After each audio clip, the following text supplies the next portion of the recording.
a certified nurse midwife. I've been doing midwifery actually for over 30 years.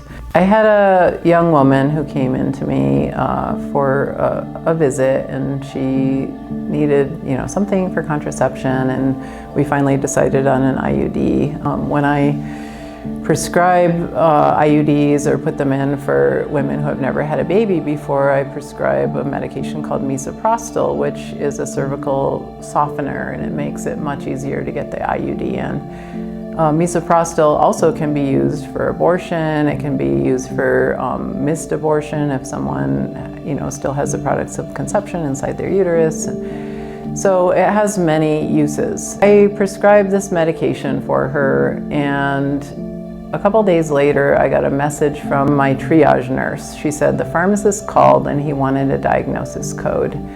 And this to me was a huge red flag. It's like, I never get a message from the pharmacist on needing a diagnosis code, ever, ever, ever. And so I knew exactly what it was. He didn't want to prescribe it unless he knew exactly what it was for, because of the fact that it could be used for an abortion. I called him and he gave me this huge runaround, but basically that's what it was. He wasn't going to give it to her if it was going to be used for an abortion.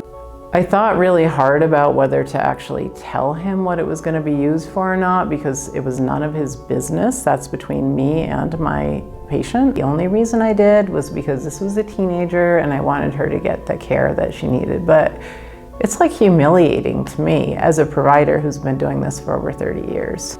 And this is not the first time that this has happened. In Las Vegas, I worked up there for over 20 years, and routinely the pharmacist would refuse to fill their prescription for Plan B.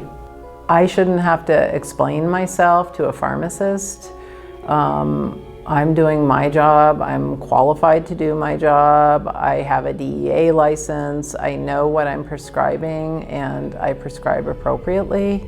Ultimately, it's affecting my relationship with my patient, and that is a very important relationship.